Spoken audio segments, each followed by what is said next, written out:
கோலி talk Kollywood news. சிம்புவை மன்னிச்சுடலாம் Sarathkumar சொல்றாரு. அனிருத் இசையில சிம்பு எழுதி பாடின பீப் சாங்ன்ற ஆபாச பாடல் தமிழ்நாட்டில் பல தரப்பினர்கிட்ட இருந்தையும் கடும் கண்டனத்தை சம்பாதிச்சிருக்கு.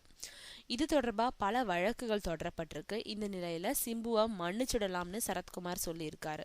இது தொடர்பா அவர் விடுத்திருக்கும் அறிக்கையில என்ன சொல்லியிருக்காருன்னா, சிம்பு பாடி பதிவு செஞ்சு வேறு வரிகளை போட்டு நிரப்புறதுக்காக வைக்கப்பட்டிருந்த பாடலை அவருக்கு தெரியாம பொதுமக்கள் கிட்ட வெளிச்சம் போட்டு காட்ட நினைச்சு சிம்புவோட எதிர்காலத்தோடு விளையாட நினைச்சிருக்கோம். ஒரு குற்றவாளியோட செயலுக்கு சிம்பு பலியாகி அவமானப்பட நேர்ந்திருக்கு.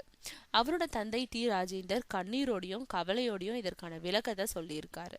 தாயாரும் கண்ணீர் சிந்தியிருக்காங்க. இதுக்கு மேலேயும் இதை பத்தி பேசுறதும் எழுதுறதும் தொடருது. அதுக்கு முற்றுப்புள்ளி வைக்கணும். சிம்பு பாடின ஒரு ஆபாச பாடலுக்கு ஒரு சிறு தவறுக்கு அவரை தண்டிக்க தேடுறதும் அவரை தொழில் முடக்கம் செய்யறதும் நியாயமா? ஒரு ஆபாச வார்த்தையை உச்சரித்தது தவிர வேற என்ன தவறு செஞ்சிட்டாரு? குண்டு வச்சாரா? விமானம் கடத்தினாரா? பல பெண்களை அழிச்சிட்டாரா? தவறு செய்யறது மனித இயல்பு, மன்னிக்கிறது தெய்வ பண்பு. நம்ம வீட்டுல சின்ன குழந்தைங்க தவறு செஞ்சுட்டா தவற மறந்து மன்னிக்கிறது இல்லையா? சிம்புவோட தவறும் மன்னிக்கப்படுவதுதானே தவிர தண்டிக்கப்படுறதுக்கு இல்ல. பிரச்சனை நீதிமன்றம் போயிருக்கிறதுனால அதை சிம்புவும் சட்டப்படி எதிர்கொள்ளணும்னு அந்த அறிக்கையில சொல்லியிருக்காரு சரத்குமார்.